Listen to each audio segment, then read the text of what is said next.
While we give out billions in foreign aid and our banks give away billions in loans to communist countries that will not pay back, Americans themselves are living in some of the worst conditions that can be found anywhere.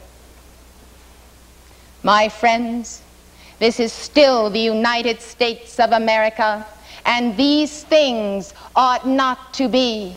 Someone must speak out. Someone must take a stand, and the strength to defend the helpless against these encroachments must come about through the union of those who are determined, those who will be the flame of freedom that speaks at any price, at any cost.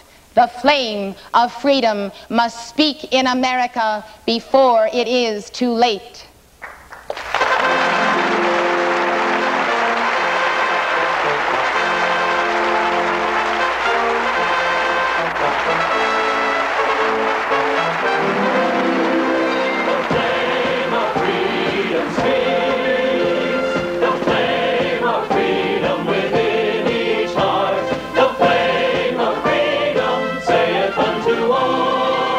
Independence Day 1984, 5,000 people from 24 nations gather in a mountain valley near Yellowstone Park to hear Elizabeth Clare Prophet at an international conference for spiritual freedom.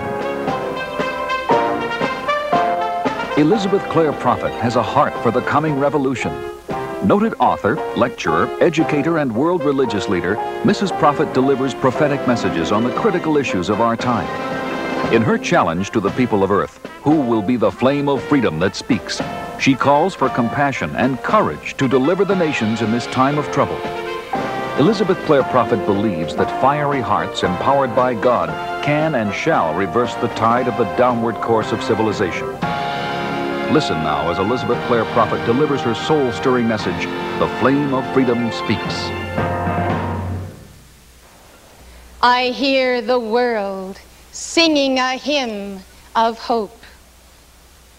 I hear the soul of America singing an anthem of freedom, singing the song of the pilgrims who settled on the East Coast, singing the song of the patriots who fought to secure the sacred fires of liberty, singing the song of our fathers who established and ordained the Constitution of these United States of America, singing the song of the pioneers who struck out toward the setting sun across the mountains, hills, and plains to conquer the wilderness, singing the song of native sons north and south around 100 circling camps, singing the song of the men and women who have labored generation after generation to form a more perfect union, who lived and laughed and cried and fought 2 wars to make this world safe for freedom. Yes, I hear the soul of America singing the song of freedom, but I also hear the souls of this mighty people crying out as tyranny stalks. Tyranny, you ask, in the land of the free? We have our freedoms, you say. We can speak, assemble, pray, petition for the redress of grievances, and publish what we will. We do not have gulags. We are secure in our homes. We do not fear the midnight knock of the secret police. Perhaps not, but we are victims of a tyranny whose shackles are subtler and thus more difficult to break. Who will be the flame of freedom that speaks in America today? I hear the cry of mothers and fathers whose children are being led into the lifelong bondage of ignorance through a failing system of education. Children who cannot draw an inference from written material, solve complex math problems, or write a persuasive essay. Some cannot write an essay of any kind. 25% of whom will not finish high school, who are part of the first generation of young people whose educational skills will not surpass, will not equal, will not even approach those of their parents. I hear the groan of the 13% of all 17-year-olds who are functionally illiterate. Though uneducated, they know very well that they are being left behind in a world that is becoming ever more technically sophisticated. I hear the cry of a generation of youth which has had to run the gauntlet to reach a maturity that many may never know. Who will be the flame of freedom that speaks for them? Do we no longer care for those who are helpless? In ancient Greece, female infants were left to die. Today it is baby does.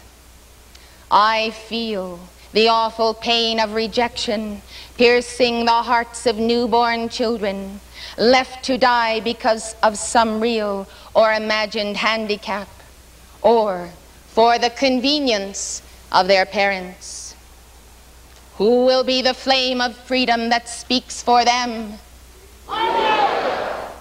Have we turned our backs on our children? Did you know that over 1 million American children will run away from their homes this year? That 50,000 of those children will never be heard from again? They will simply disappear. That almost 6,000 children will take their own lives this year rather than enter the conveyor belt of the mechanization man syndrome? Why do you suppose more and more are leaving home?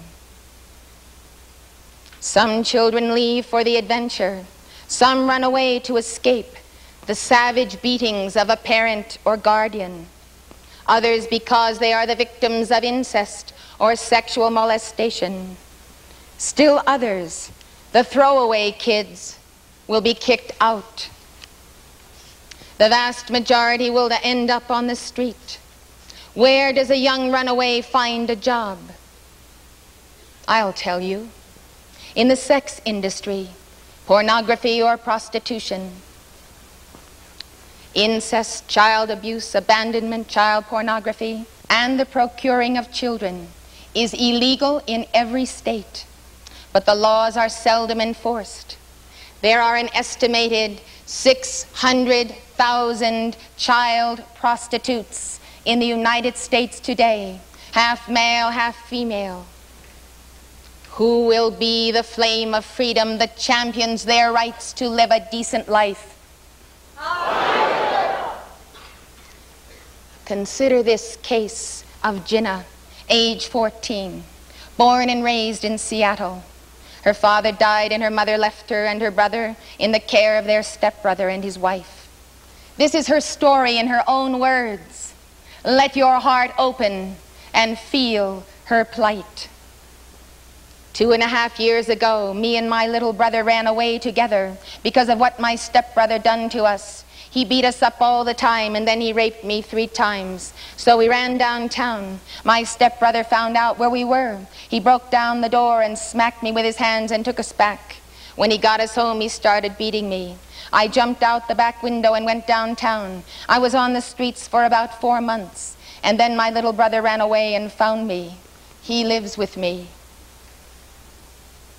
Her brother is 11 and small for his age. We live in cheap motels. I bought him a TV, black and white. He loves TV. He's all I got. I got to take care of him. And where does she get the money to support them both? Hustling. That's the only way you can survive down there. I first heard about it from a girlfriend. She knew how I could make $50. All this guy wanted was to see your body. He was about 40. He took me to this old hotel. I was scared. We had sex. When he was done, he took me back to Pike Street, where my girlfriend was. That's how I got into hustling. I was 12. There's been a lot of men since him. You know something? I don't really like sex. And except for my little brother, I don't think anybody ever loved me. I'm a Catholic. A lot of times I think, what's going to happen to me when the world comes to an end? I try to go to church. I get lonely. That's when I go and I think about what's God's going to do to me. But hustling's the only way I can support my little brother. I would have done anything else, but I couldn't get a job. There aren't any for street kids. A lot of runaway children die young from malnutrition and drugs, disease and violence. They start with marijuana, which disorients their minds and destroys the sense of self-worth. And then they move on to coke, speed, LSD, and other hallucinogens, quaaludes, and sometimes heroin. I see the bewildered looks on the faces of those whose only source of protection and affection comes from those who exploit them, the pimps and the mafia who organize prostitution rings. I hear the souls of these children crying out to the mother of the world for refuge. If we permit this wholesale abuse of our children, is it any wonder we are tolerant of the mad scientific procedures called fetal experimentation? Some scientists perform surgery on living, aborted fetuses without anesthesia. 2 scientists in Helsinki severed the heads of 8 infants born alive following hysterotomy abortions, and then forced a liquid sugar substitute through the large arteries in their necks so they could study the way the brain uses carbohydrates. This is going on planet Earth today. Did you know that a fetus can feel pain at 13.5 weeks and probably earlier? Do you know there's a soul in that body just like there's a soul in your body? I hear the cry of the world mother weeping for her children. Who will be the flame of freedom that speaks for the world mother and her children?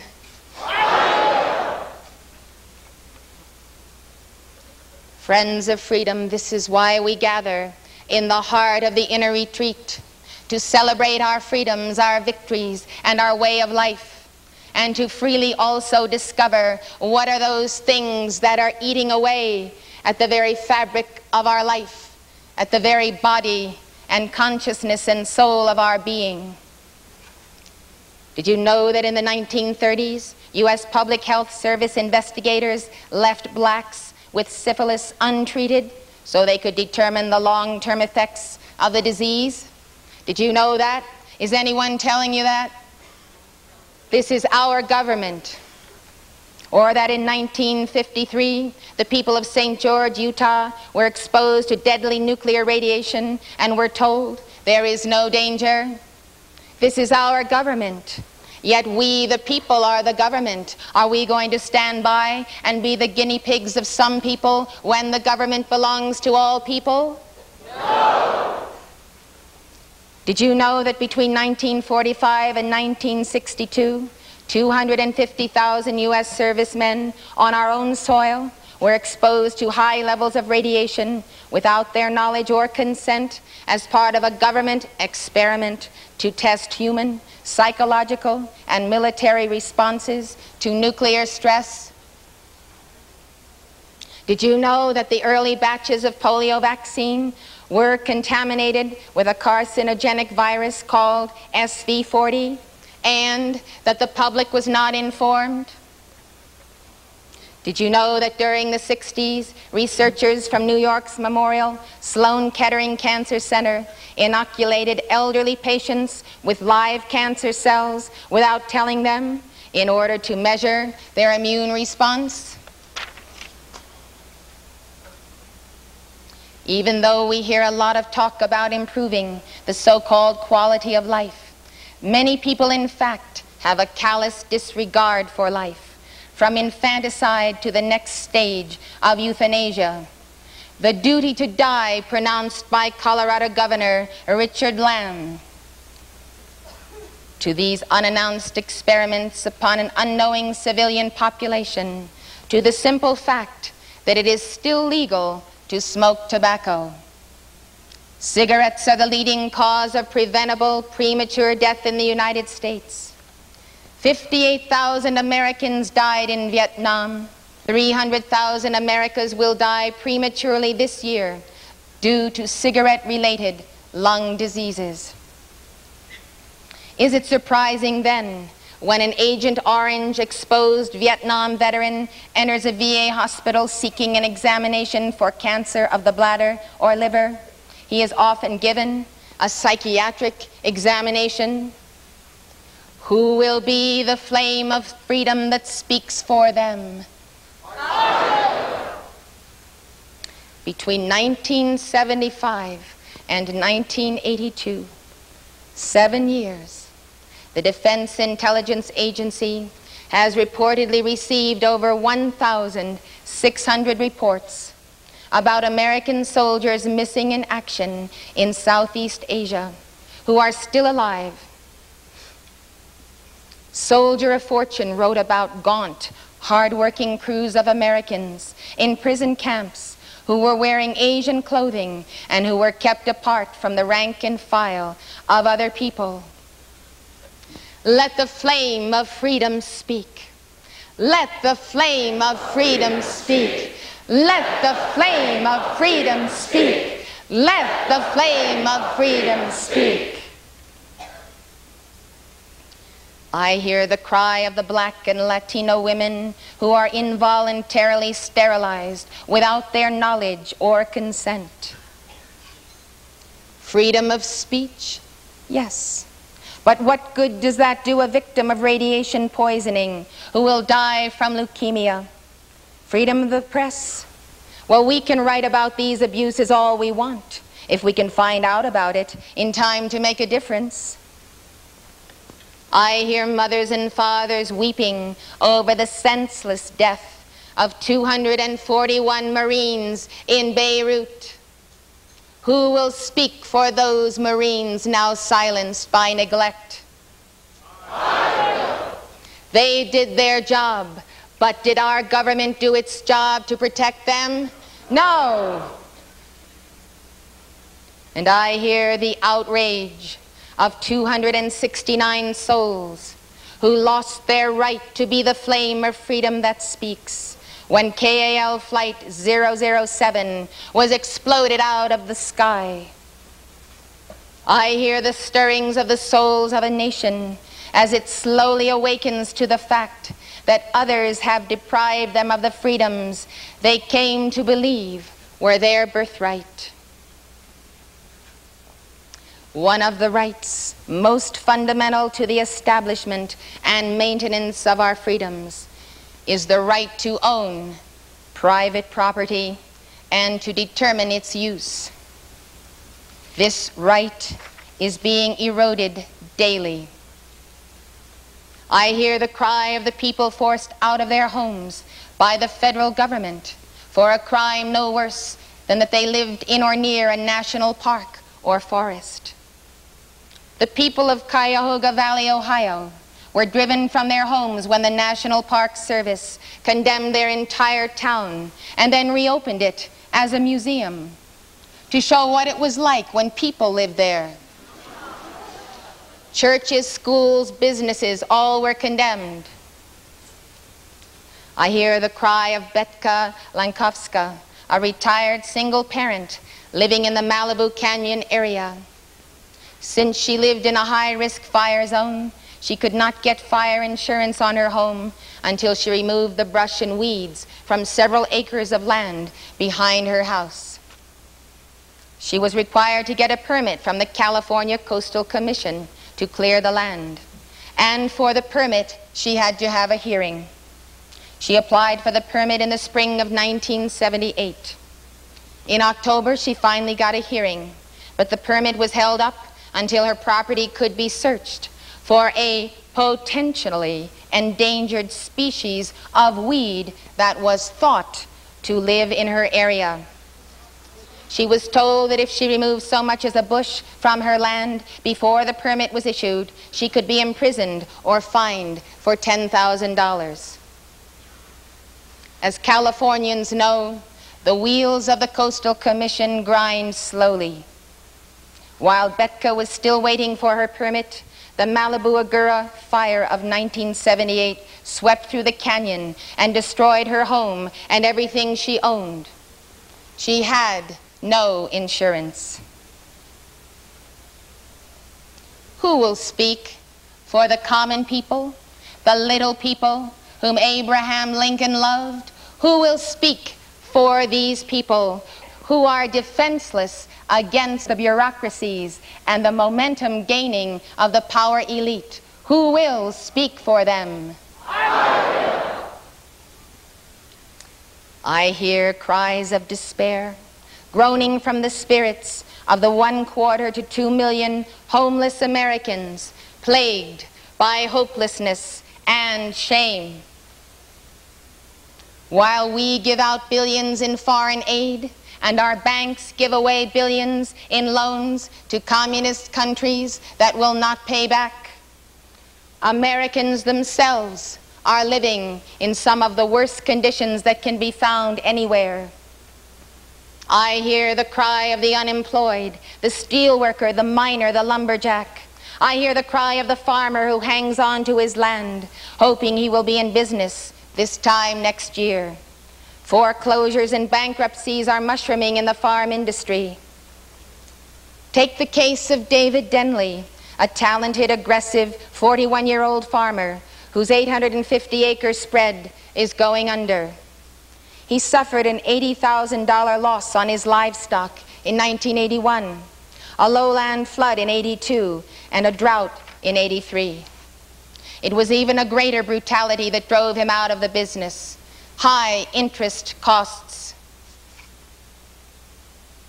Who sets those interest costs and rates? Who is tampering with the farmers of America, with their money, with their livelihood, with the value of their land?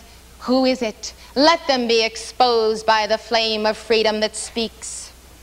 When Dan found he could no longer service debts of more than $600,000, he decided to sell out. Denley hopes the sale of his assets will cancel his debts so he can get a job and start fresh. He says, "I'm back to zero, right where I was in 1966.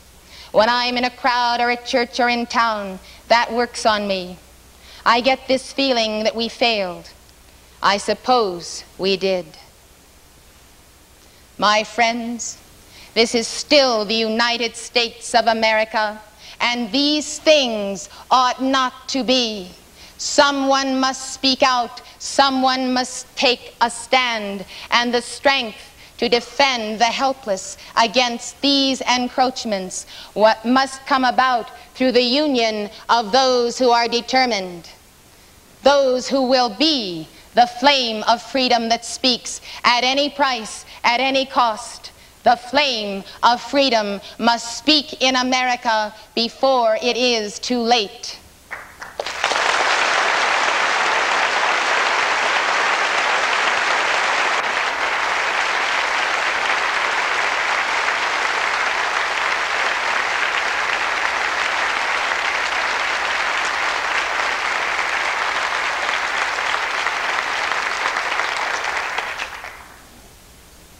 Even though we're in the midst of an economic recovery, 10 or perhaps 20% of the breadbasket farmers in America are in the same danger. In most cases, the primary reason for the failure does not lie with the farmer.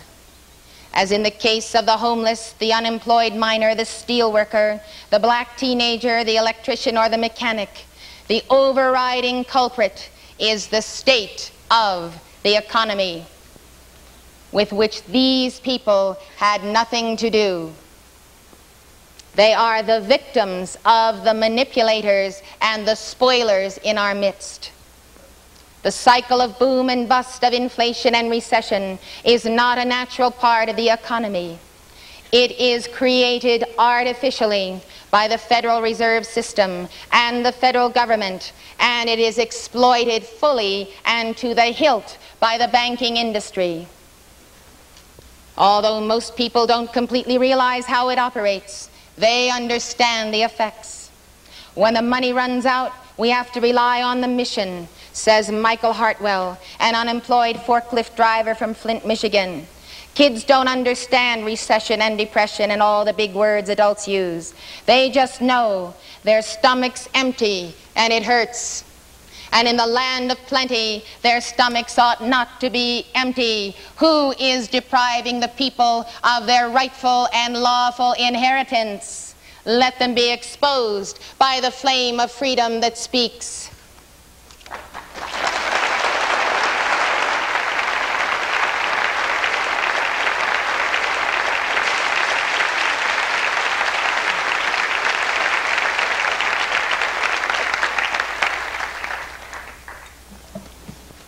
The Fed is an elaborate instrument created by the bankers to manipulate the economy by either increasing or decreasing the amount of available money and credit.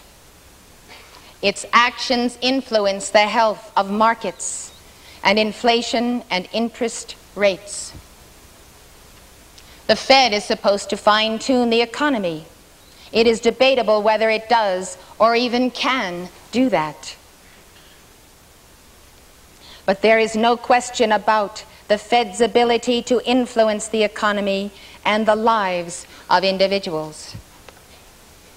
Did you know that each half-point increase in mortgage rates disqualifies about 1 million potential home buyers from getting loans?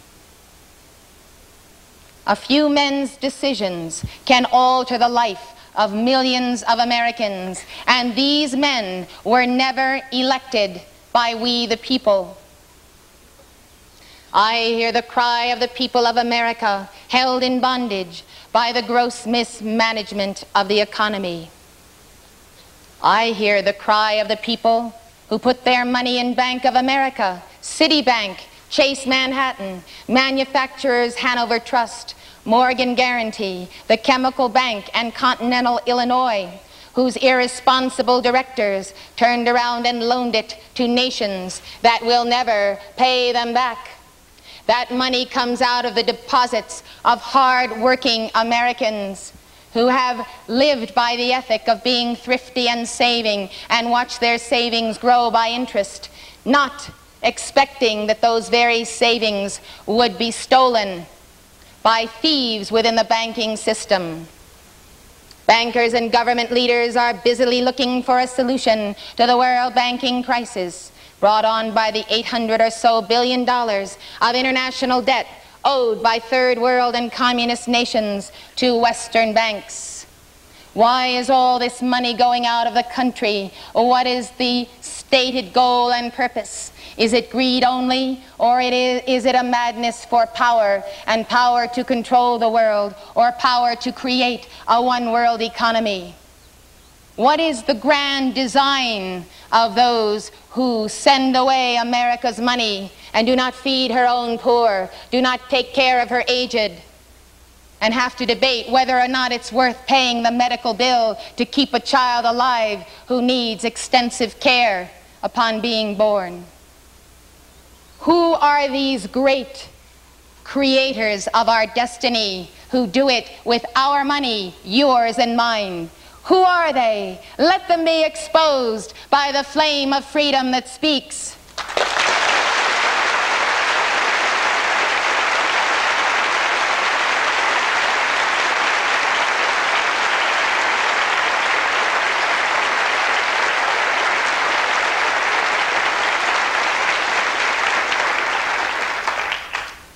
I'll tell you one thing. They don't plan to take the rap.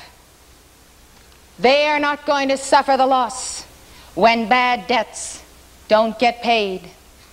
And they expect with a reasonable amount of certainty that the government will bail them out.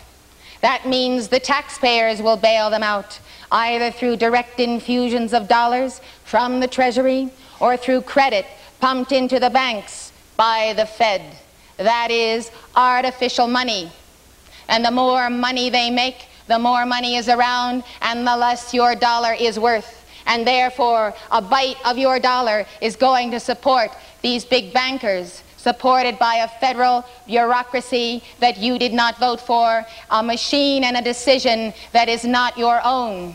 Republican form of government in America is slipping through our fingers, through these monopolies, through these bureaucracies, and through this power elite who think they know how to run our lives, our pocketbooks, our jobs, our industry, our country, our families, and our children.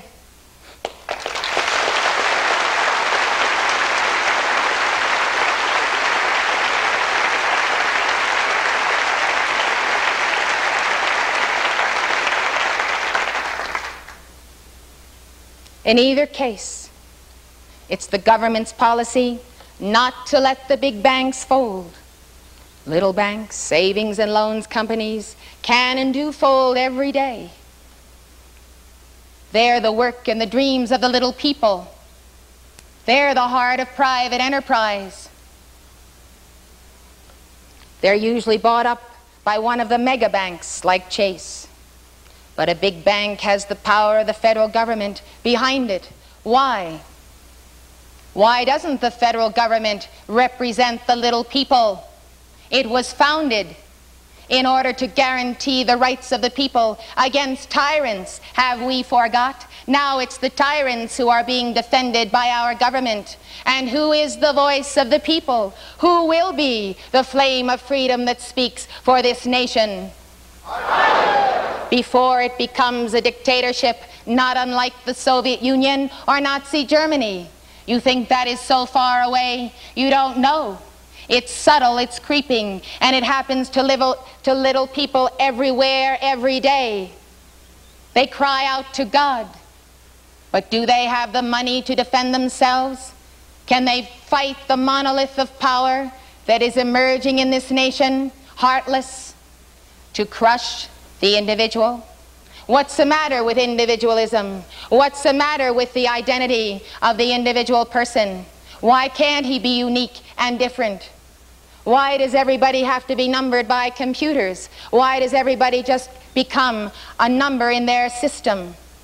Are we going to allow them to stamp out the personality of our souls, the creativity of our hearts, our right to be individuals? No! Well, let's look at what the Fed is doing. One of the greatest monopolies in this country. The more money the Fed pours into the large banks, the more inflationary the economy becomes. And as a result, the government is destroying, or at least wounding, the small and medium-sized businesses of America and creating the conditions for a strong inflation, a deep recession, or both. A lot of the experts on money and banking today predict an economic cataclysm any minute. Any minute, they say. Maybe they are the prophets of doom, you say. I believe there is hope, but I believe that that flame of hope has to move into action on the part of an enlightened, educated citizenry that does not allow the very key to the abundant life to be destroyed in this manner. The little people may lose their jobs, their homes, farms, and hope for the future. But because their failure would be bad for the economy, the big banks will be rescued. I hear the fears of the people who wonder if the debt bomb will destroy the economy and ruin their future. How did it all begin?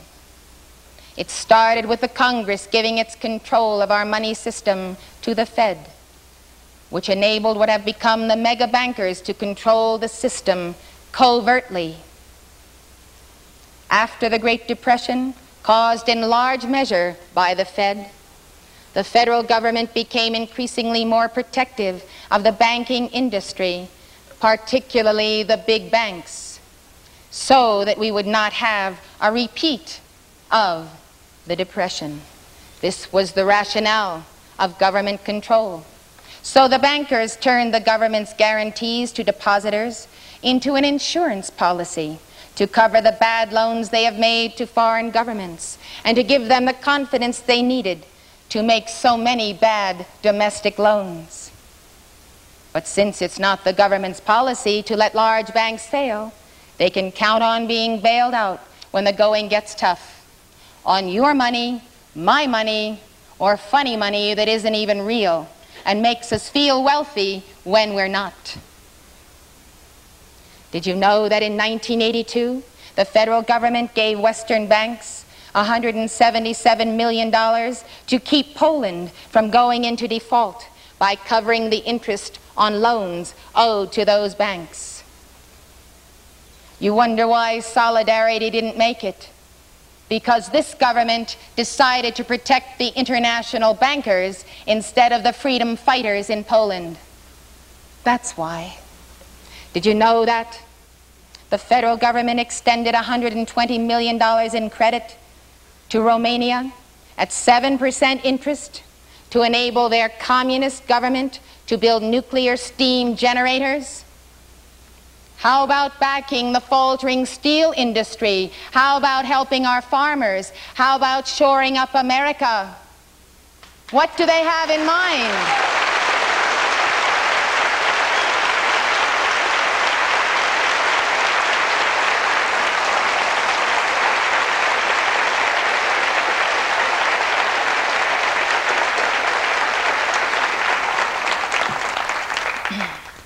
There is no need for a man, woman, or child in this nation to go hungry or jobless, to be undernourished, to be wanting in the finest education of the world. We are determined to reverse the tide. We are determined to reverse the tide.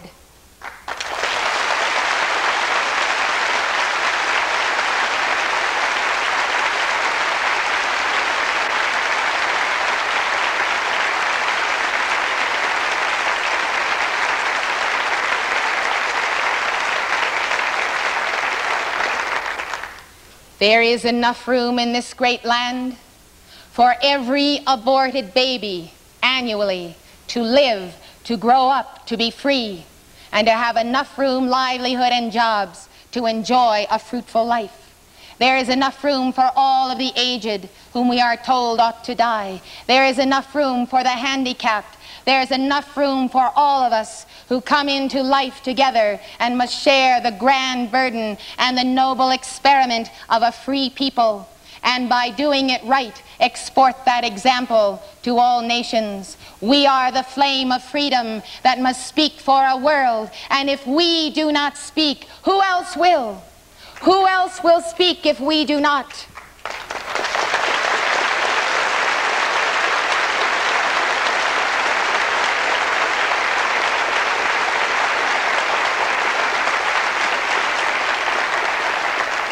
Shall we be dumb dogs that will not bark, as Beckett said, will not protest in the face of heinous crimes against humanity? Shall we be those dumb dogs, or shall we speak out?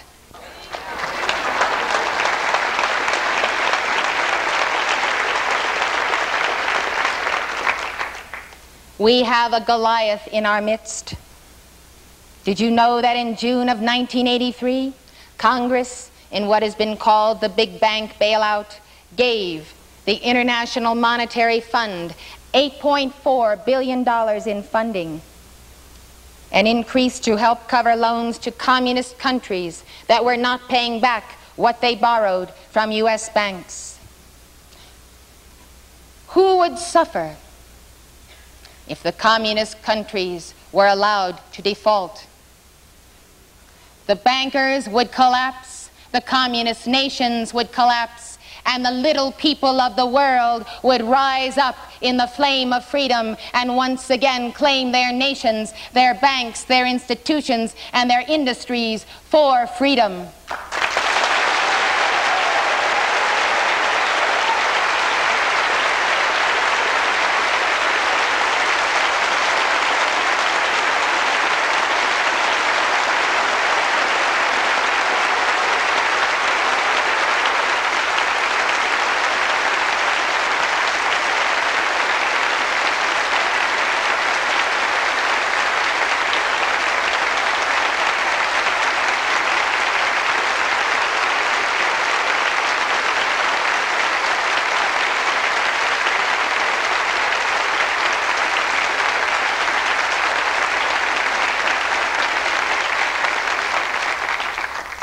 Why do our boys have to fight in Vietnam in a no-win war when our government, the power elite, and the banking houses are supporting an international communist system?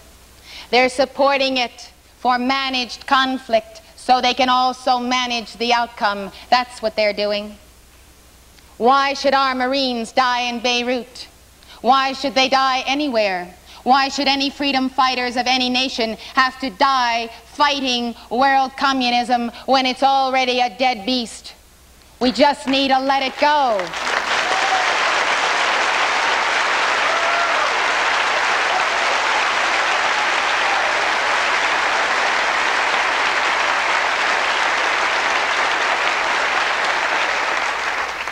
Did you know that the United States government, that's us, remember, not they. They think it's they, but we know it's us.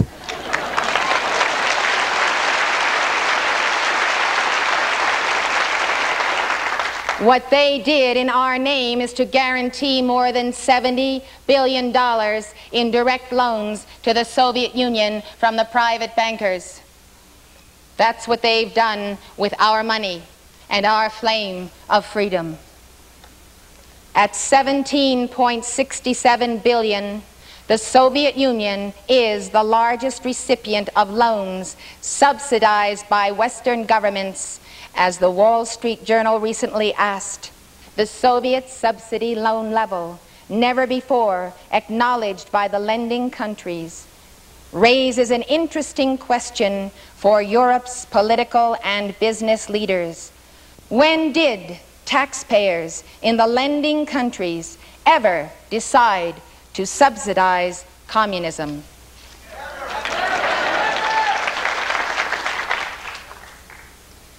I hear the cry. I hear the cry, and you hear it, of the people who are paying more and more of their annual earnings into a bankrupt social security system.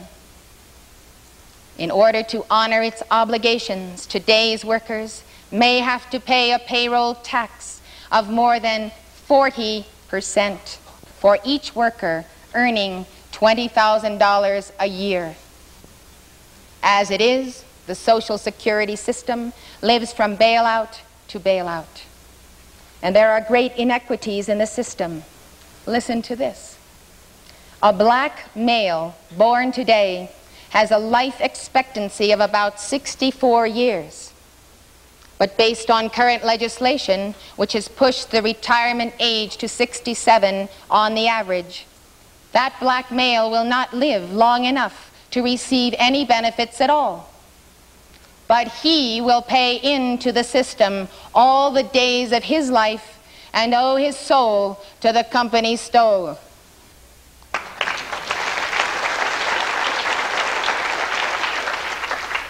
How's that for manipulation? How's that for manipulation?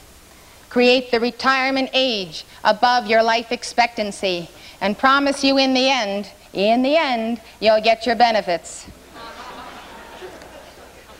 I hear the cry of the unemployed and the underemployed who are being deprived of their sacred labor by the deindustrialization of America, caused by the intentional diversion of investment capital away from the United States to foreign countries. Did you know it was intentional? Did you know there's a plan behind carrying industry and money out of this country? Corporations have money to invest. U.S. Steel just spent $6 billion to acquire Marathon Oil Company instead of rebuilding its steel plants. Don't you think that's odd, seeing as how many steel workers are out of work today?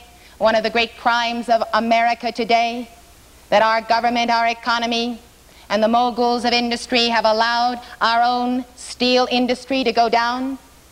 I think it's one of the worst things that has happened to this nation in this century, leaving us vulnerable and defenseless in time of war.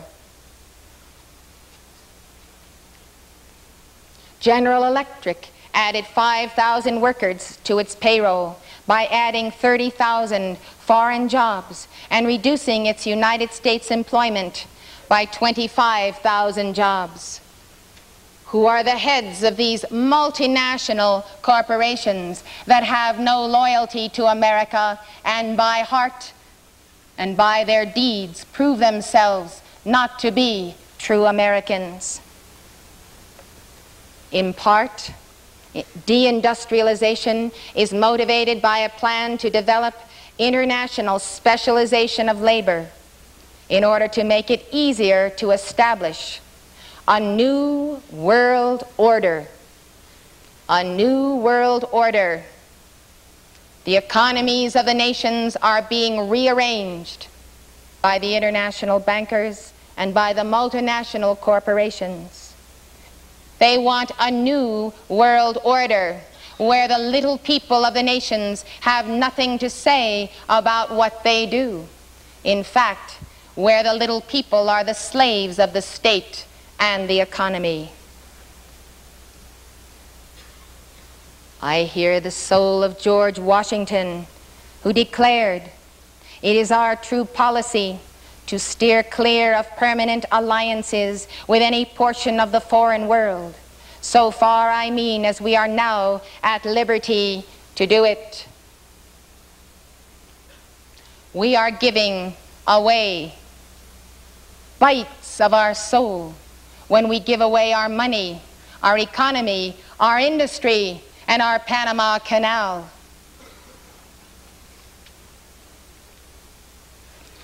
The net result of this deliberate policy to disinvest in America is the loss of somewhere between 32 and 38 million jobs during the decade of the 70s.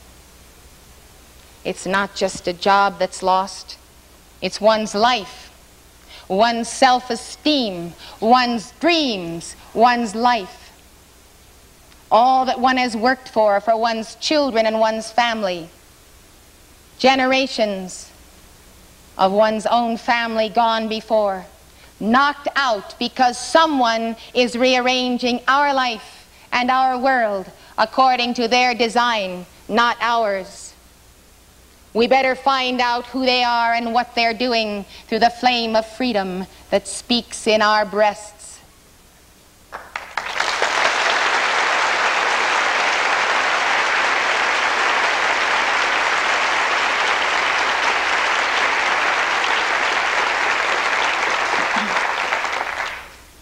The people of America are caught between the debt bomb, the inflation recession cycle, and the deindustrialization of America. The dollar, although it appears to be strong, is nearly worthless. It's only stronger against other currencies of the world that are more worthless. And the economy, not only of this nation but other nations, is on the verge of collapse. Take note of this. They can't pay back their loans, so the frantic ones at the top create more paper money. It is worthless, and ultimately the whole deck of cards must come tumbling down. And they want it to come down on our heads, and we say, let it be upon their heads.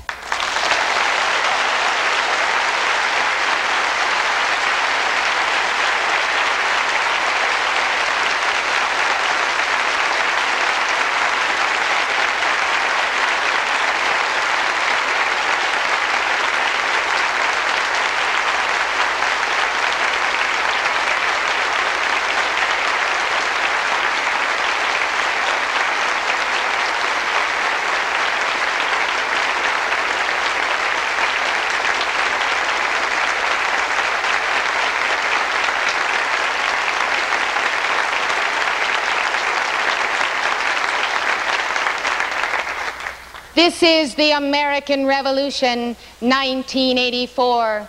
It is an economic revolution, and it is waged not for this nation alone, but for the people of the whole world. It is a revolution where we say once more, no to the tyrants. We, the people of planet Earth, do have certain inalienable rights derived from Almighty God, which rights are life, liberty, and the pursuit of happiness. The abundant life guaranteed and vouchsafed to us by our Creator is ours, and we are given the mandate by our God to take dominion over the earth. And there are those who do not want us to take over this earth.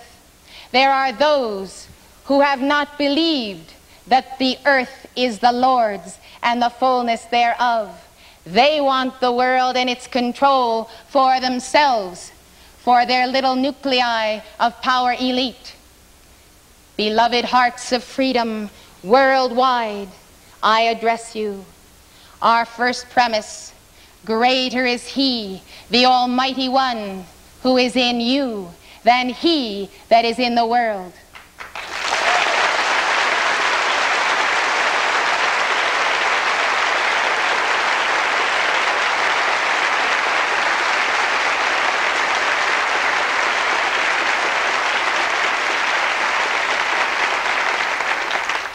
The second premise: our numbers far outnumber and outweigh by light, by numbers themselves, the oppressors, the manipulators, and the destroyers, and they fear the people as they always have.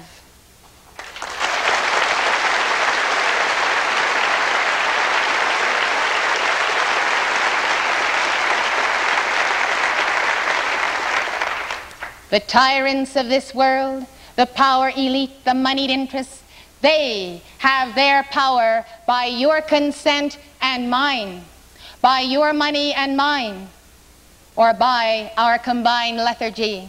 They exist only by the will of the people. The will of the people enlightened and educated, withdrawing their support of these demagogues, can turn the world around, can ignite a revolution and win it.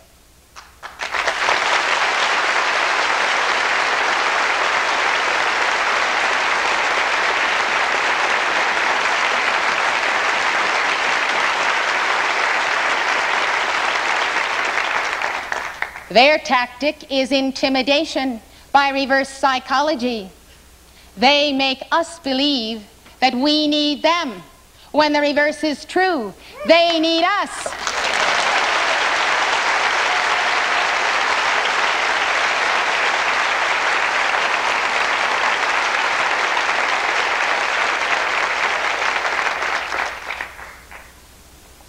Economic slavery is one of the greatest forms of tyranny over the mind, the body, the soul, and the health of one's psychology.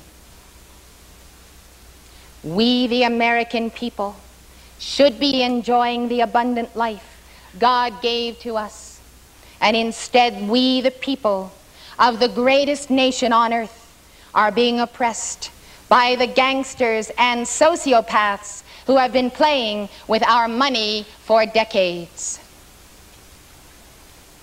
Even though the Soviet Union has the best equipped army ever assembled, the hawkish Reagan administration is actually spending slightly less on defense than the dovish Carter administration had planned to spend if Carter had been re-elected.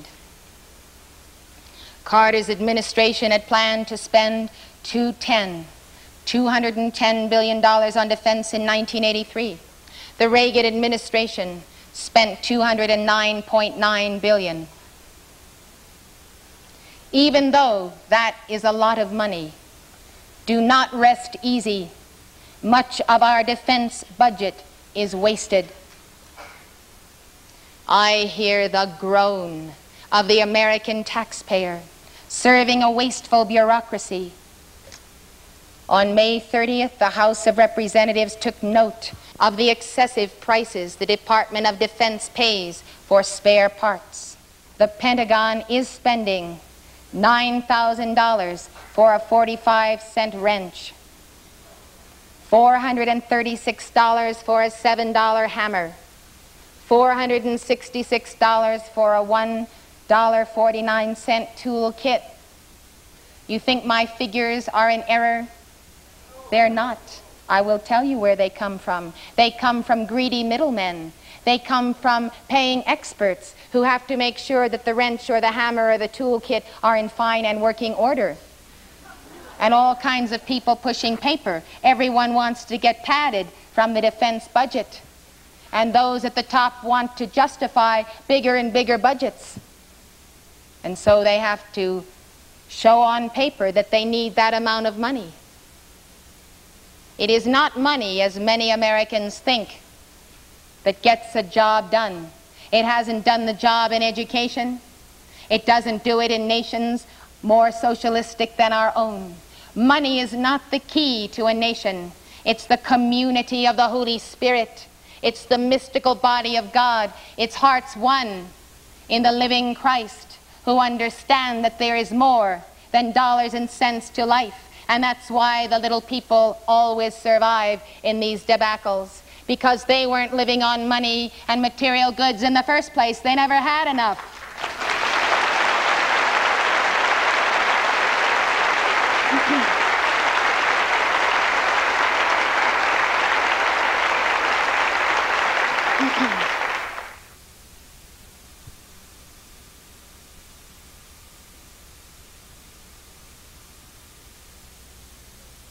We hear the cry of the American people, undefended by a civil defense system or an anti-ballistic missile system. Has anybody knocked on your door and said, "I'd like to tell you what to do in case of a national emergency or a nuclear war"? Well, if you were a Soviet citizen today, you would have been instructed thoroughly. You would know to go to underground bunkers in Moscow. You would know where your place of safety is. You would know how to survive a nuclear war. Yes, you would. But not in the United States of America. Who are the representatives of the people who care not for the preparation of a nation? The film they made should not convince us that nuclear war is going to happen. It ought to convince us that our government doesn't care a whit as to whether or not we survive. That's the point of the film.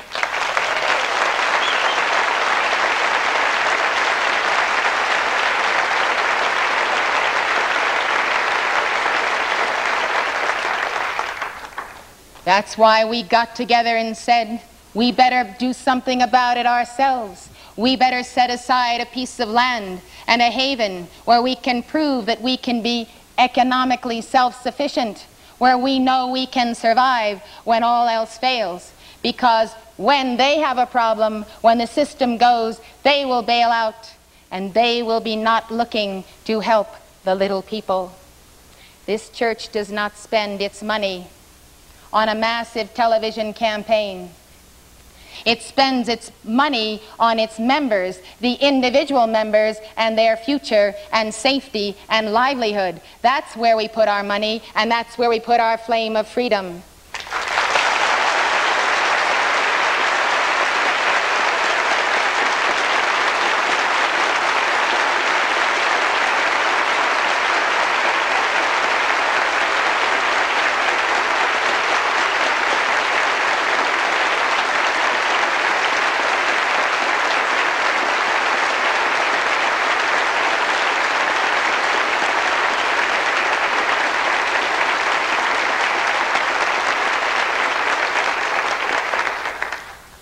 Preachers on prime-time television say they're looking out for people's souls. Send us more money to keep on the air so we can save souls. Well, I'll tell you one thing. God is able to take care of our souls, but we have to take care of our bodies.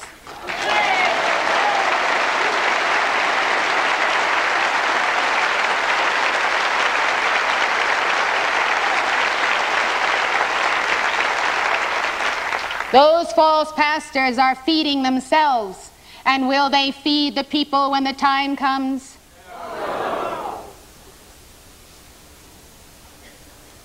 Let us look then to the sparks of freedom that fly as the communicators of the divine ideas that will win this war of Armageddon. These sparks move heart to heart. And the people who are in chains in the Soviet Union today, or in Red China, or in Afghanistan, or anywhere in the world, they feel our heart's fervor. They feel the flame of freedom. It is in their breasts. And that is the greatest communication system of the whole world. It's the power of the Holy Spirit for a world to be one.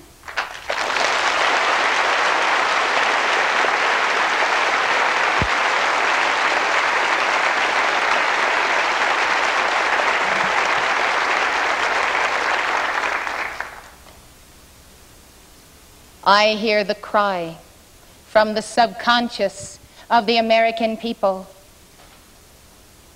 At that basic level, they know they are undefended by a civil defense system or an anti-ballistic missile system. Some people think that these will provoke the Soviets.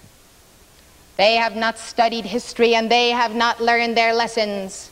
And it goes back to the school systems. They have not been taught what is real, what is the declared intent of the Soviet Union, and what has been declared since 1917, which is the unrelenting takeover of the world. Nothing can provoke them. They are already provoked. They have a master plan, and we do not.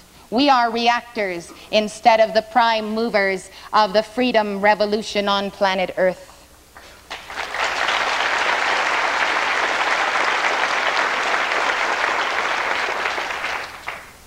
Mind you, the Soviets are not the only threat.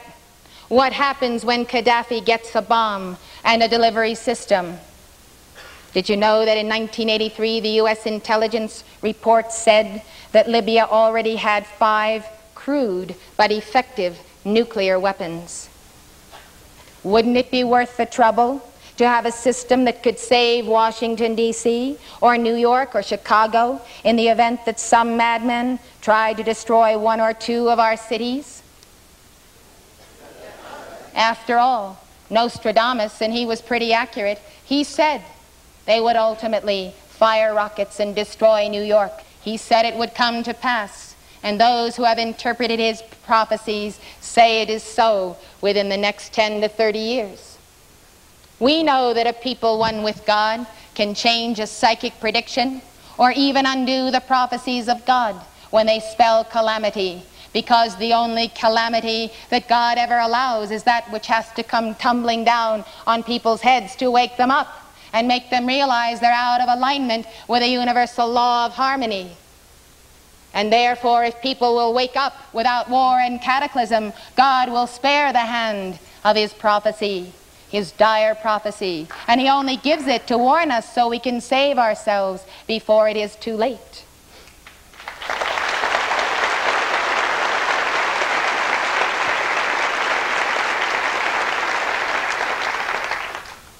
Now, if we had an orbital defense system of the kind proposed by General Daniel Graham, not only could we knock down a large percentage of a massive incoming Soviet attack, but we could also defend ourselves in the event of attacks from a variety of smaller enemies.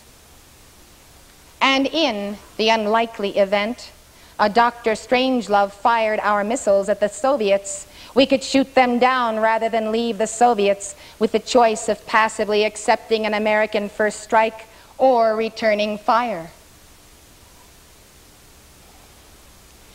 I hear the cries of those who fear an unnecessary war with the Soviet Union, and I see the reaction of fear in a pacifism that is unwarranted and unwise, because it is a peace without honor, and it invites invasion and takeover, as has been shown over and over and over again in thousands of years of history of military strategy and wars that have been fought.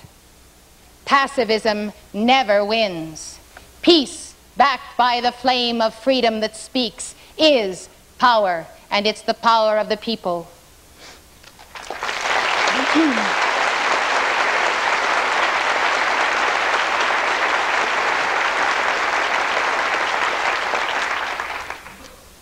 I feel the flame of freedom burning in my breast as you do, burning as a literal fire, burning with such an intensity of God's love that it awakens me in the night. I feel that flame desiring to devour world hatred of the Christ in his little ones, who will suffer under some kind of calamity, nuclear war or economic, if we do not act. Did you know that the Soviet military-industrial complex was built by Western capital and technology entirely?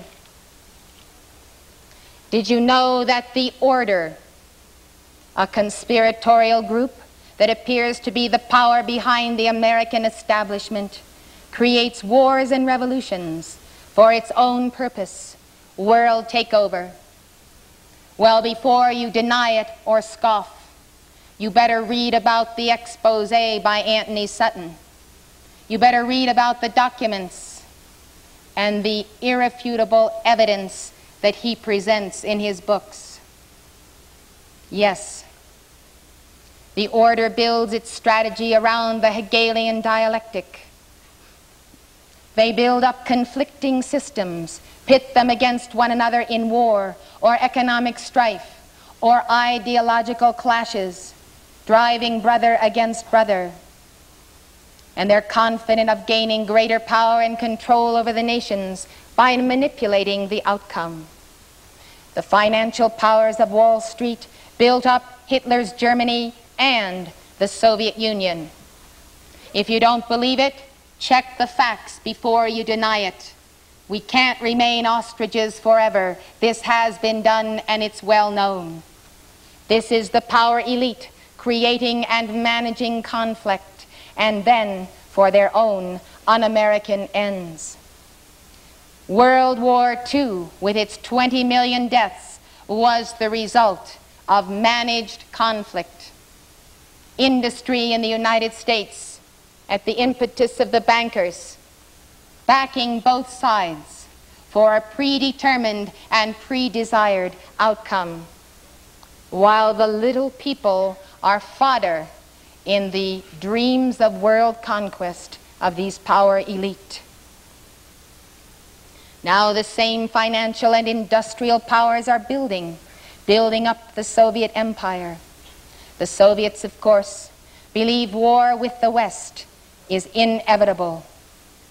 They believe it inevitable, they prepare for it, they prepare their nation psychologically to believe that America is evil and wants that war, and to bring them to the brink where finally they are convinced that they can do naught else but begin or engage in that ultimate war. We say, from the heart of the American people to the hearts of the people of Mother Russia, let the flame of freedom speak.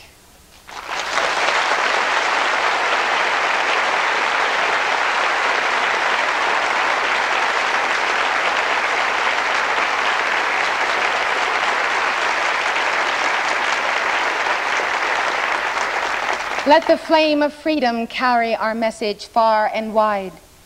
Let the people in the Soviet bloc nations know that we are their brothers and sisters in this fight for world freedom, that we are one, that we do know they suffer, and they suffer because Western governments do not act, not because Soviets torment and torture, but because we do not say, thus far and no farther. The government has become spineless, and the people must now learn that they must speak themselves, not through intermediaries. The people in Mother Russia must know that we do not trust their government, but we also do not trust our own, and we see through both power elites on both sides of the ocean, and we know what's happening.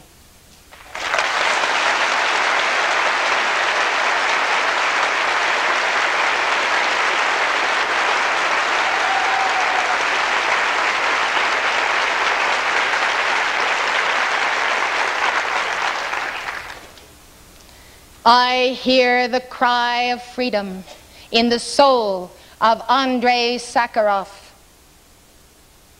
sent into internal exile in the closed city of Gorky on account of his human rights activities. Sakharov has been on a hunger strike designed to force the Soviets to allow his wife to go to the West for medical treatment. There are rumors that he is very weak or even dead. Is he alive? We do not know. But whether in or out of the body, we know that the spirit of Andrei Sakharov is the flame of freedom that speaks.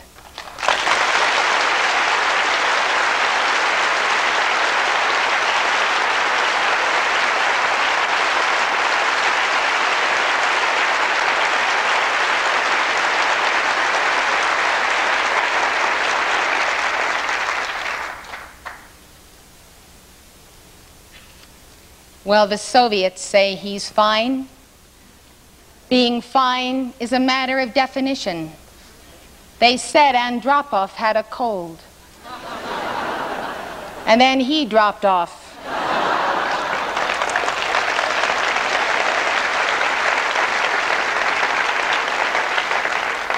They're liars, and we don't happen to believe a word they say.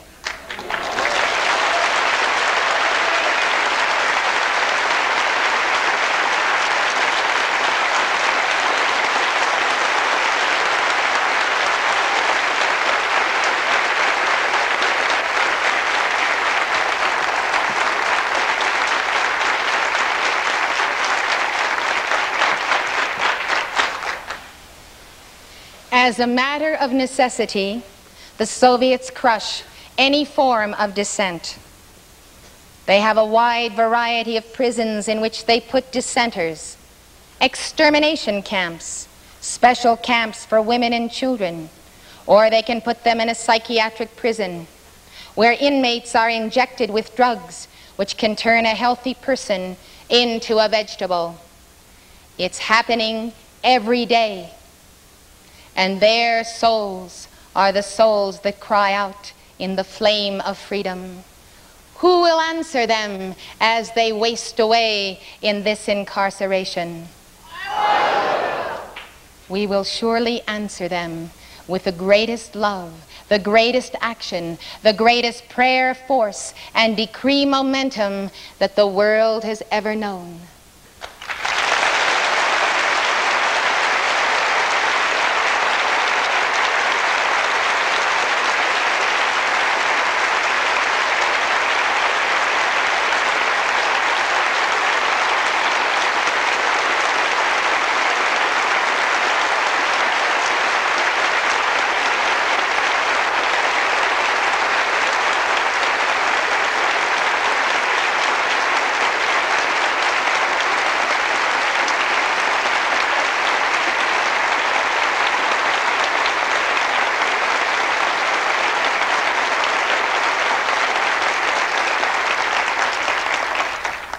God is going to save this world for the little people because He made it for them.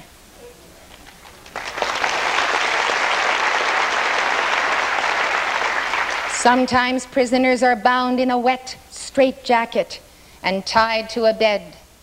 As the jacket dries, it compresses the body with vice-like force. Who are these arch fiends that enjoy the torment of human souls and bodies? Who are they? Let them be exposed by the flame of freedom that speaks from the hearts of their victims. Soviet citizens are often arrested for their belief in God. Now hear this. The medical superintendent of one of the psychiatric hospitals believes that people who believe in God belong in a mental hospital. Well, pretty soon it's going to be the people who believe in God in a certain way, or the people who believe in God not the way everybody else thinks. If you believe in their system, their orthodoxy, political or religious, you're okay. But if you seek the path of the individual and you're willing to listen to the voice of the flame of freedom that burns in your breast, that flame that is God's divine spark, then watch out. Sooner or later, someone else who believes he knows better than you is going to restrict or attempt to restrict your comings and your goings. That's the reason that on July 4th, 1776, a group of people got together and signed the Declaration of Independence. That's the reason. Because they knew the tendency of power, power that corrupts and corrupts absolutely. And they knew the tendency and what it had been in Europe. They came here to see to it that no rights or freedoms, human or divine, lest they would encroach upon the well-being of all, should be denied any individual. We are here today to see that those rights are championed in America and extended to the whole world. We have known the meaning of persecution, and we have known the meaning of the victory of our God. And we are satisfied that He is the defender of the oppressed and those against whom injustice has been brought. We know the power of the flame of freedom that speaks, and that's why we are satisfied to be the instruments of God's holy flame of freedom.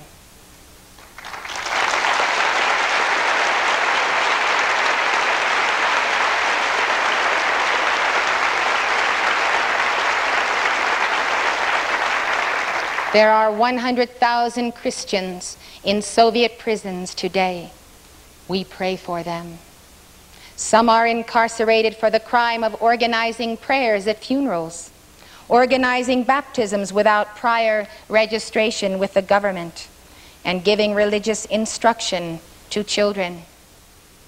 Here, religion is our divine and human right. There, it is controlled by the state. Is that what we want? No. Then we must see to it that we do not allow it to happen by those who think that they are ordained to decide whether the people shall have private property, when their speech or religion or assembly or press shall be limited. An eyewitness of one of the prisons in the Soviet Union near the town of Archangel wrote, "We were transported to the camp by train and then by river barge. The hold of the barge was overfilled with prisoners who were forced to sit in a doubled-up position. There was hardly any air to breathe. We were not allowed to go to the toilet. We were issued old camp clothing and herded off to the logging area. We were driven there in such a way that by the time we arrived, we were half dead from exhaustion.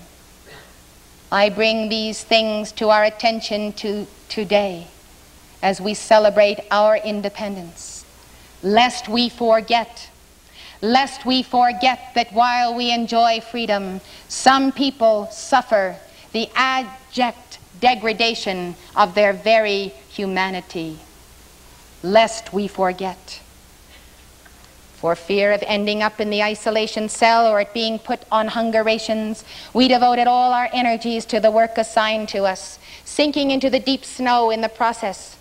After work, we were escorted back to the camp. We ran all the way back to the camp so as not to become numb from the cold. We ran, we fell, we cried. And today we cry also. We shed a tear for Mother Liberty as we feel the pain of this planetary outrage. There were times when the guards were absolutely bestial. Spotting a new prisoner, they might send him to fetch something outside the working area, which was marked off with red signal flags. On reaching the marked off area, the prisoner would be shot for attempting to escape. The guard who fired the shot would then be given leave as a reward. My beloved, this earth is the Lord's. Why do we allow it? We may not be able to stop those guards, but we ought to be able to challenge our own government and bankers and monopoly capitalists. We ought to be able to challenge them to stop feeding the money and the technology and the wheat and the gold to the Soviet Union that supports a system that treats our brothers and sisters in this inhumane fashion? Where are the activists for human rights?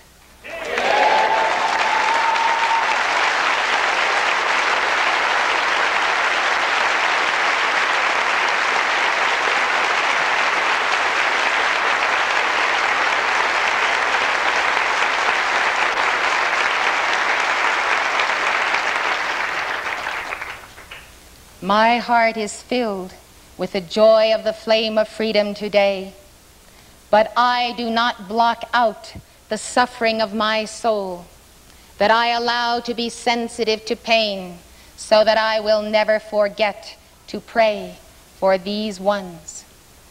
And I pray that you also will not drown out the sensitivities of the World Mother in your own being.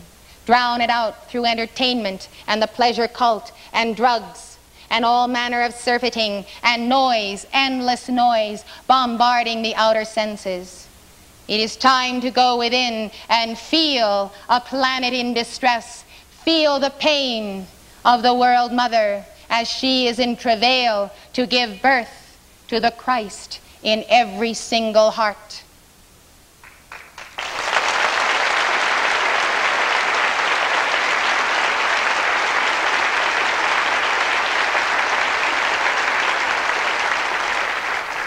Members of Solidarity in Poland have been asked by the communist regime to emigrate, get out of the way, so you're no longer a nuisance, so we can keep the less revolutionary ones under our control.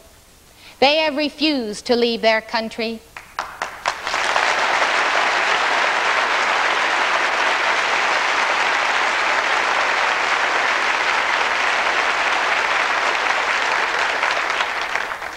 The price they pay? They're in prison. They're fed a low-protein diet, low-vitamin diet, because they will not leave. This regimen will slowly turn them into vegetables, or is calculated to do so. I believe that their faith and oneness with the Blessed Mother and with the Sacred Heart of Jesus and the flame of freedom within them will be a mighty power to defend them against becoming those vegetables. But we know that ultimately those who are so subjected must be liberated, must be freed, whether by God or man, whether in death or in life.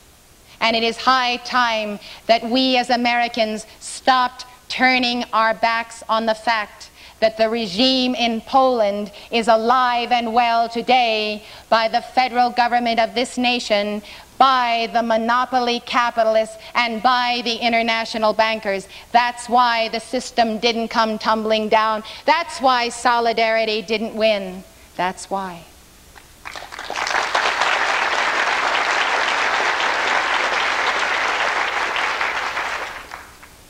I hear the cry of Barbara Sadowska, whose son was beaten to death at a Polish police station in May of 1983. We are all mothers at heart. Can you imagine for a moment the suffering and the loss of your son or daughter, beaten to death, dying in battle, senselessly? Why isn't it clean and fair? Why aren't the forces of freedom on the march to win? Why don't we wipe out world communism, beginning in our houses of education? Why not? Because some who manage all of this don't want freedom to win. Because if the people are free, they won't have their money and they won't have their power. Therefore, they'd rather have money and power with the people enslaved. Just go out and look at the world and prove me wrong if you will. I'd like to see some evidence that it isn't so. Tell me it isn't so, and I'll know it's a dream. These people in Poland, in Russia and other countries have to wait in line every day for the necessities of life.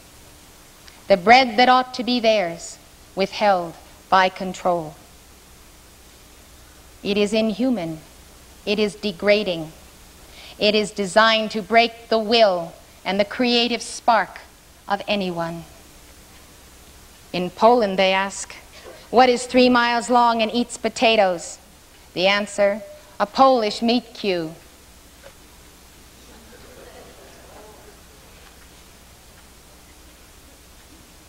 There's a joke about standing in line for bread and someone saying, I'm going to go and kill Andropov. To the horror of everyone else in line, she leaves. She comes back 6 hours later and she says, in answer to their questions, well, what happened? She says, the line was too long.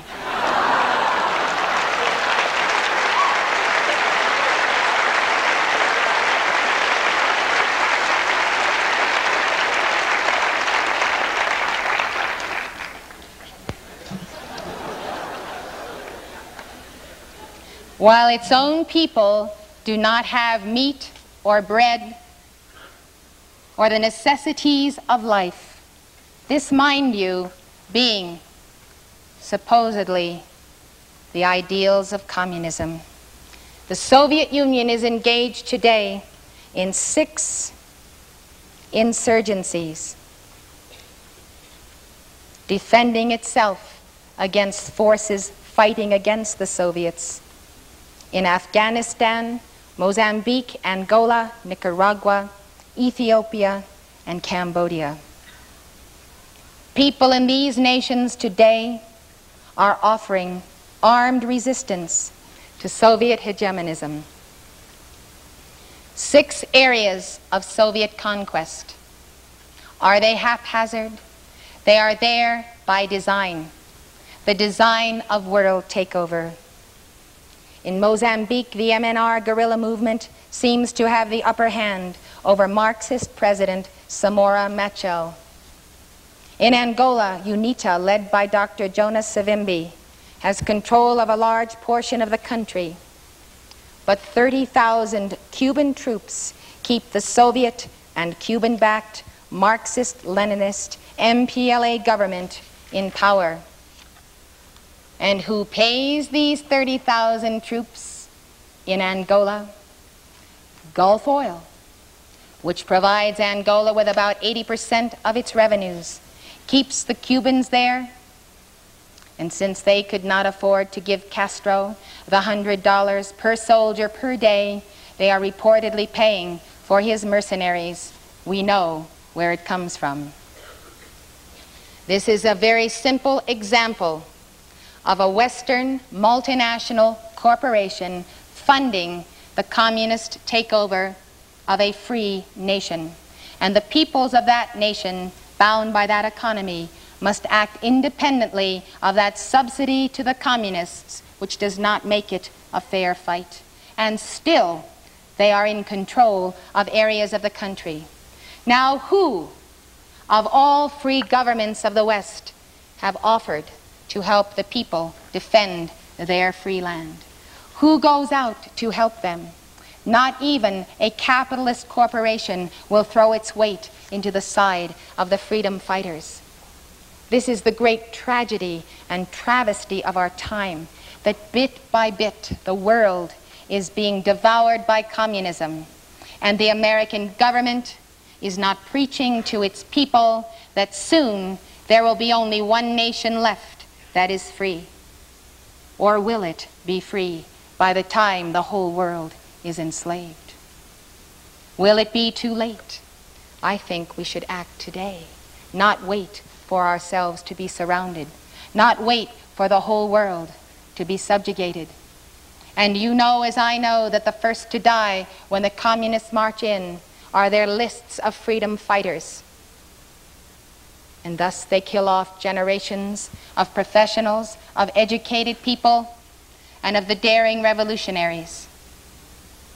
And thus, so far in this century, it has worked. Very few nations where communism has taken over have ever recovered and become free again, thanks to the hands-tied policy of the West. Who do the Western powers think they're saving? They think they're saving their own power elite system, but they're not. They're creating an international sorcerer's apprentice, and they will not be able to control it.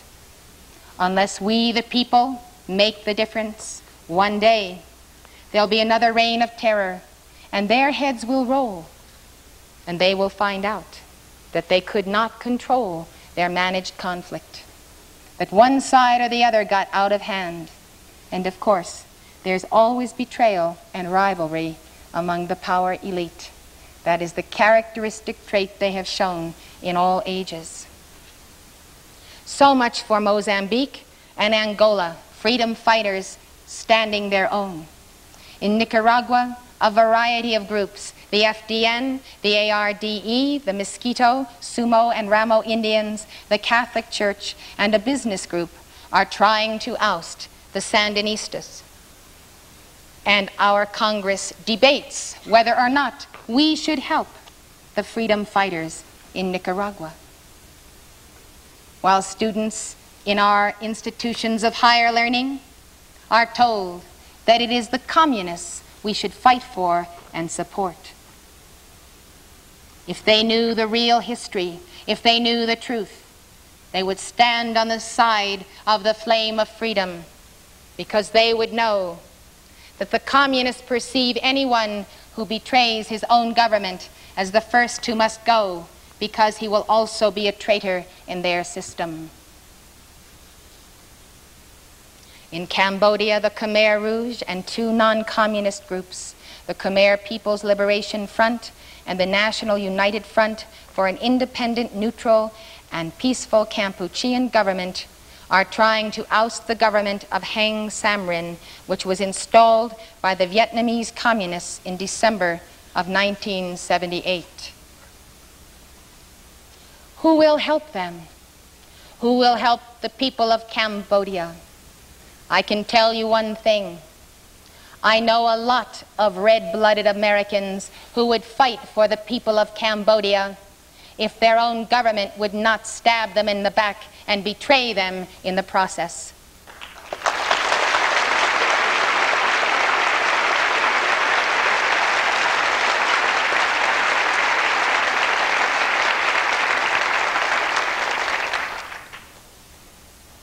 In Afghanistan, the Mujahideen control about 90% of the country, at least by night. They are in desperate need of military supplies, such as anti-tank and anti-aircraft weapons, and food, shoes, and medical supplies. The CIA is reported to have a $100 million plus aid package for the Afghans. But about 95% of the aid, which currently passes through Pakistan, gets skimmed off on the way. And the freedom fighters of Afghanistan today do not have what they need to liberate their nation from Soviet takeover. And then, is it going to be the Marines that have to go back to the Middle East because now the Soviets have their passageway to control the oil and the economies of the Middle East? They are moving in from every direction. At what point does the United States of America and the free nations stand and say, "Thus far and no farther, you shall not pass"? Where do we draw the line? That is the question each individual must answer. Will you have to answer it when a Chinese communist or a Soviet or some foreign army is at your door, at your border, in your state capital? Then will you answer? These people all over the world cry out to us. They cry out to us, and it is a planetary shame.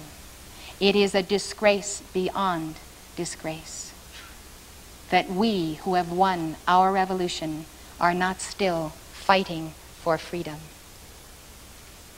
It's the whole planet now.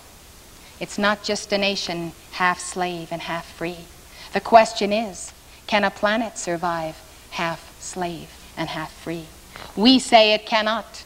You cannot have a slave economy dependent on a free economy and trading back and forth, because the free economy is going to be at the disadvantage. You can't have proper competition in life when one side is supplied by the other side.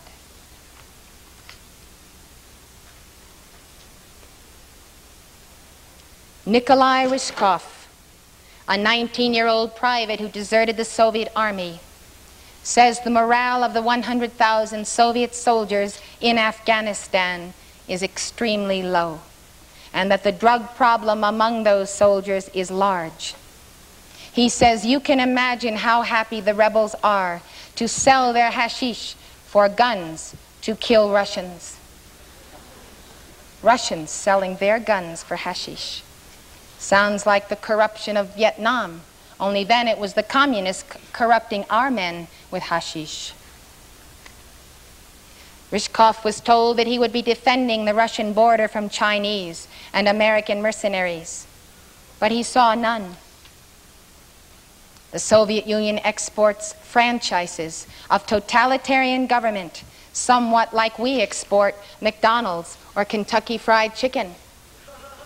The Soviets provide the overall coordination and planning. East Germans help develop the secret police. North Koreans and Eastern Europeans handle the military training. The Cubans provide the muscle where needed. All that a would-be dictator would have to do is be willing to cooperate with the Soviet leadership. Well, we all know that just as we can make our vow to Almighty God and receive the intercession of His angels, that we could also make a pact with the devil, and he would rush in to build up such a dictatorship and an empire. And we know that in every nation there are those who will sell themselves to the Soviet Union for power and for money. And we see it all over the West, including in our own country, as our own people trade with the Soviets, selling our secrets, our technology. When I ride down Malibu Canyon, I don't drive there once, not once a day, without thinking to myself, here, right here, where there are the most top secret research laboratories and factories, over this same road where my tires are now plowing, are American betrayers selling down the river our edge in the nuclear age. And there are Soviet spies tempting them, always with money, or compromising them and then using blackmail. Right where we are, not in some far-off world, not on another planet, but on the very roads we use, there are operators subverting our nation. The nations where there are the anti-Soviet insurgencies all occupy key spots on the geopolitical map. Mozambique and Angola sit astride key sea lanes. Ethiopia sits on the approach to the Red Sea. Nicaragua occupies a key position in Central America. Afghanistan is the hub of the Eurasian land mass. Indochina is key to the Soviets' plans to encircle China. A Soviet defeat in any of these areas, especially Afghanistan, would be extremely damaging to Moscow. It would destroy their image of invincibility and set back their plans for global hegemony. Let free people everywhere act, even when their governments refuse to defend their brothers and sisters under communist oppression. Let a free people act while they are yet free. I hear the people of the world crying out to the mother of the world. I hear the cry of 1.5 million people who have fled Indochina to freedom in the last 9 years. The United States alone has taken in about 654,000 refugees from Vietnam, Laos, and Cambodia. Another 414,000 are virtually prisoners in camps in 10 Asian countries. Vietnamese boat people continue to risk their lives in flimsy sea vessels, but fewer are reaching safe havens. About 44,000 boat people reached safety in 1982. Last year, the figure dropped to 28,000. The number left to drown at sea is thought to have significantly increased. All this because of the manipulation of the war in Vietnam by the international power elite.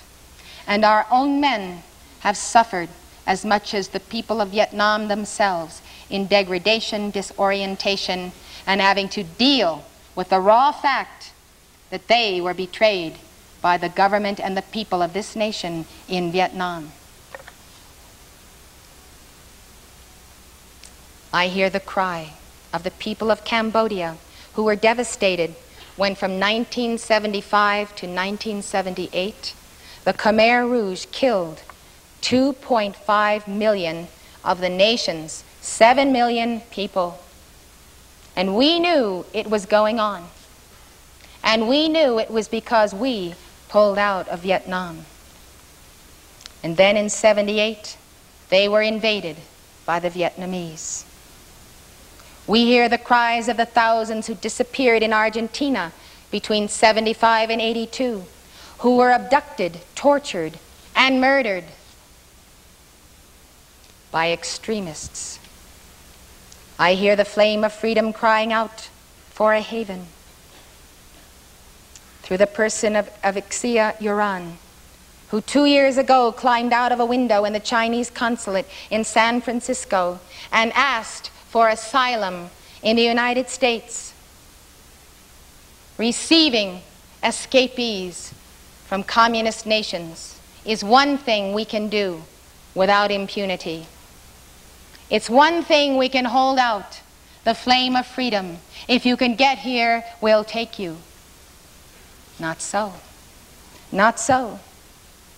Last January, at the urging of the Reagan administration, which noted that a Chinese official assured the State Department, a State Department official, that Mr. Ixia would not be penalized if he were returned to China.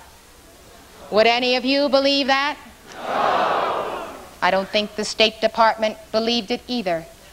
Then why did the administration want to play footsie with Red China?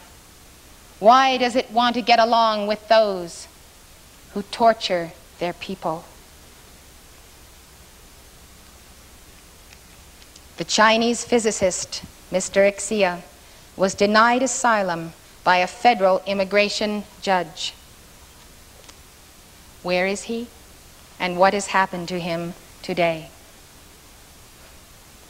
I hear the anguished cries of people throughout Central America as the blight of war spreads from Cuba across their lands.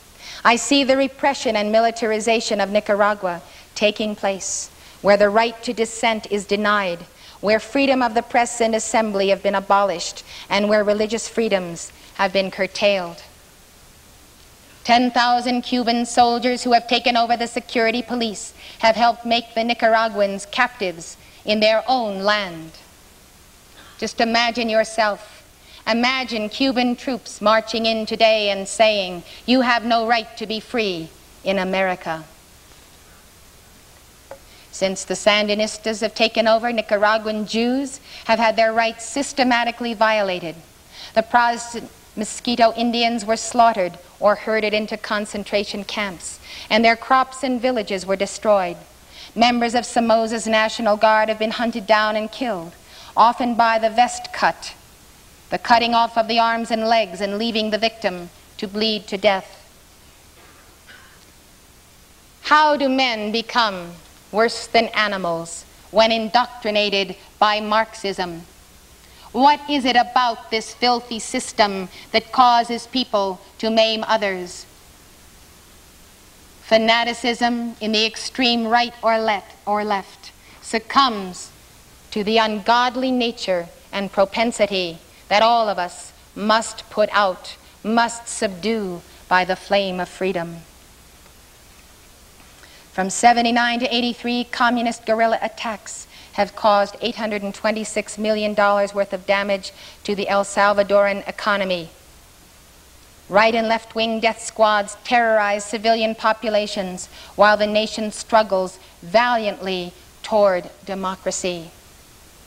What does a communist system have to offer when all is said and done, when by its very actions it can be seen as an ideology of death, whose ends and means are always death and destruction? Mexico today is so riddled with corruption and displays of wealth by party leaders that the CIA thinks the disparity between the haves and the have-nots could create a situation like Iran under the Shah. Jose Lopez Portillo may have banked $1 billion when he was president of Mexico between 76 and 82, and his predecessor may have banked nearly as much. What can you expect the people to do when the supposed representatives of a free enterprise system rob them blind? It is a setup by the corruption of the rightist elements for the takeover of communism. And neither extreme right or extreme left will have our vote, but the living Christ in the hearts of the people. For the prophet said, the government shall be upon his shoulders.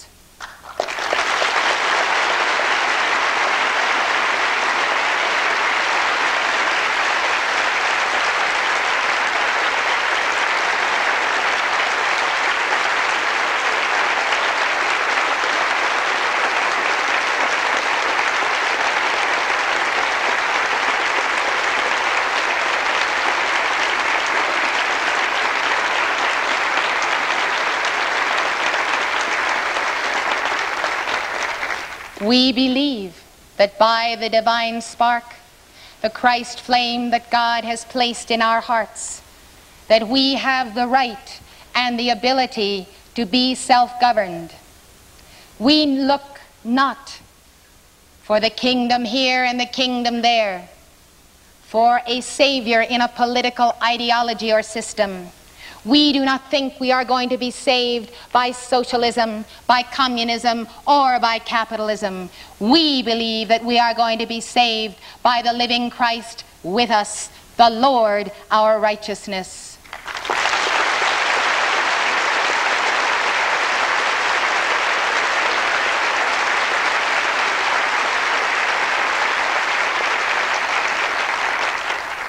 He said, the kingdom of God is within you, and I believe him.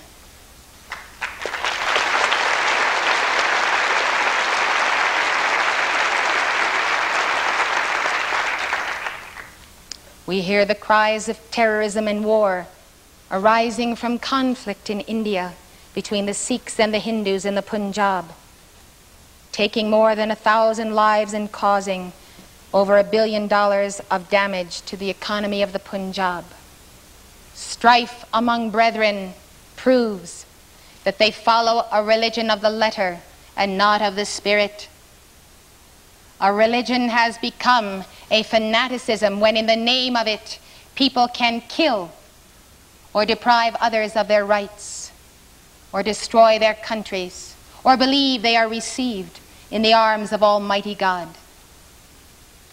Beloved ones, this world hatred coming upon us was prophesied by Jesus, not because it has to be, but to tell us that we must invoke the sacred fires of the Holy Ghost for the consuming of world hatred that divides us. It is not religion that divides us. It is the hatred of the devil whispering in one another's ears, so and so thinks this way, therefore he is evil. God's people are good people everywhere, and sometimes evil forces move against them. Instead of fighting one another, let us defend one another against those forces. What is evil? It's that which destroys and kills. It's that which breaks the human spirit. It is that which puts out love and engenders fear. Fear through misunderstanding. It's all over the world, and it must be consumed by that flame of freedom, not only burning in us, but speaking through us. God gave us the power of the spoken word and placed us above all other creatures. Because we can speak, we can create. The word is the creative power.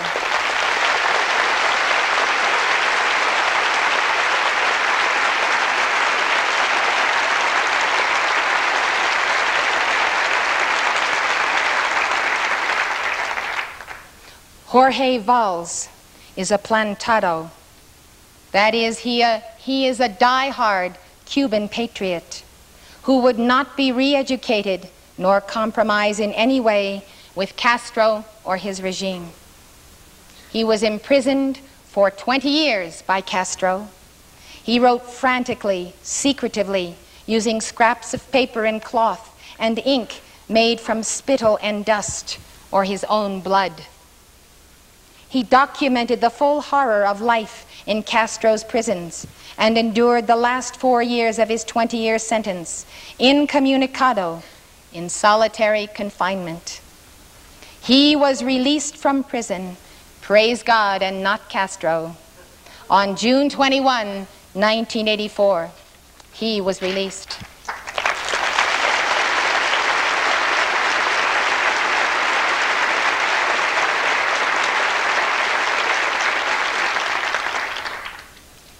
He is an example of what the Washington Times called that special spark which in human diversity has been unable to extinguish.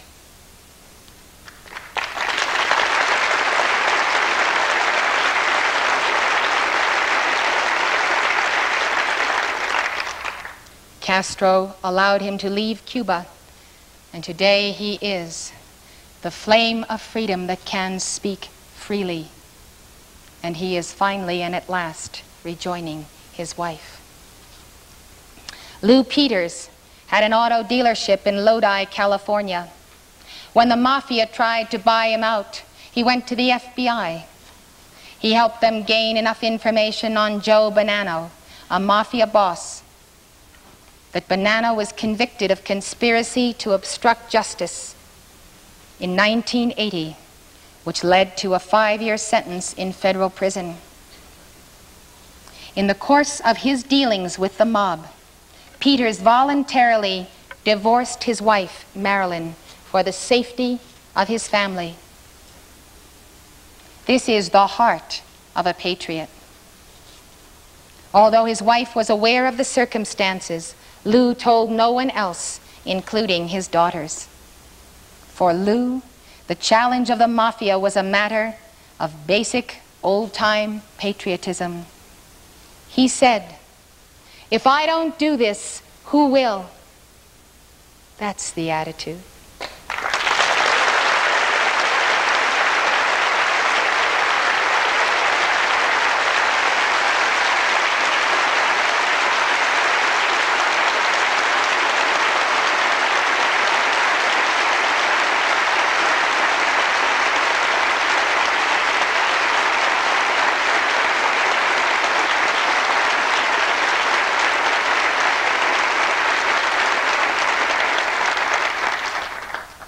Several weeks after Bonanno's conviction, Lou Peters remarried his wife. And then he contracted cancer, and he died on June 20th, 1981.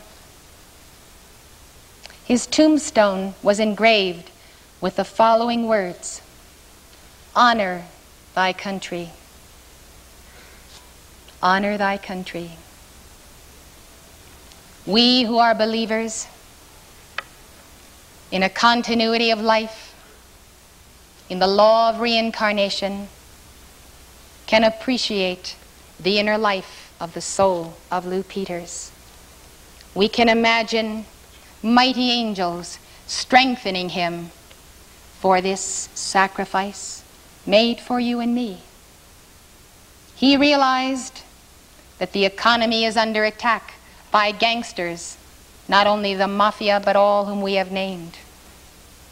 And somehow, in the equation of his lifespan and that which was coming upon him, his soul determined to make a sacrifice which his wife and daughters and all of us can be proud of. I can assure you that in that soul there is the satisfaction. I have fought the good fight and won.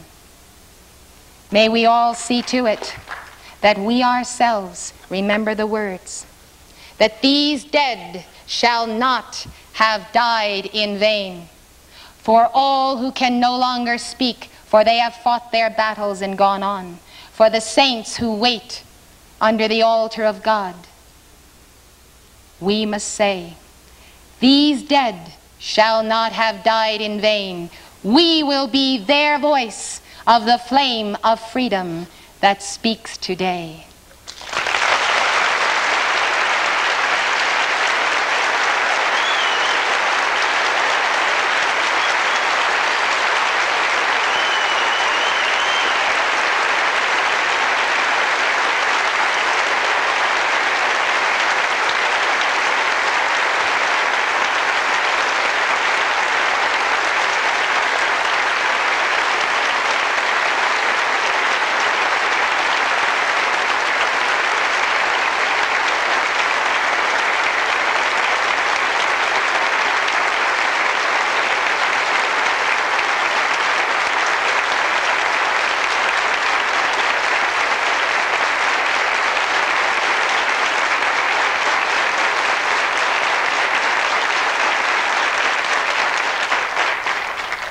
We have a dream of freedom, and we have the right to dream. We have the vision of what life on earth can and should be, and we have a right to have visions. We have a land that is free, and we are free-born. And here from this heart of our inner retreat, which God through our spirits has consecrated to a spiritual and moral and human victory of our people, we will send forth sparks from the torch of freedom that will truly light a world. Thank you.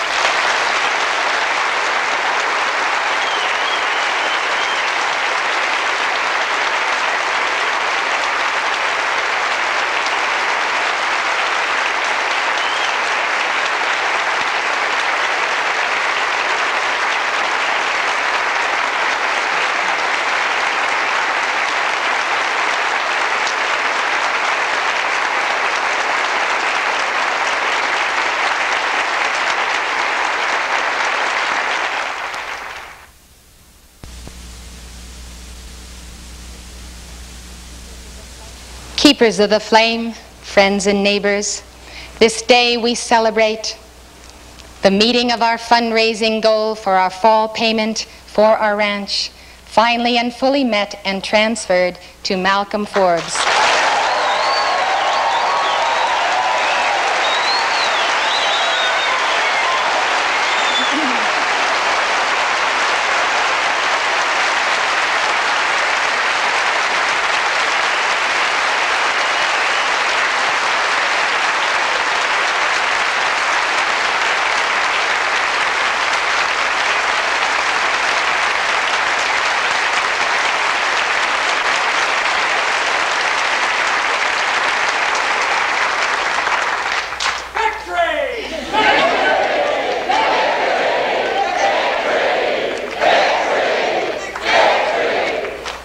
It is a victorious day, and the victory belongs to the conquerors. And you know, the greatest joy in my heart is to see all of you, and to know that all of you made this possible.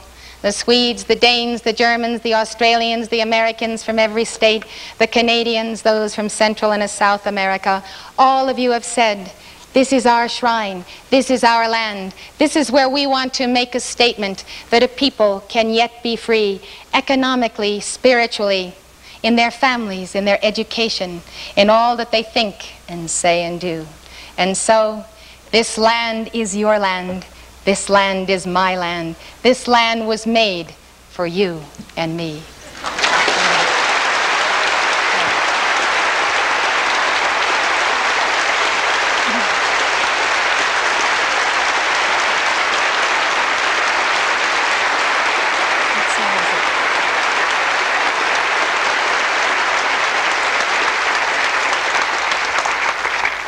In conclusion, and before we go to lunch then, we're going to sing that mighty song, number 762.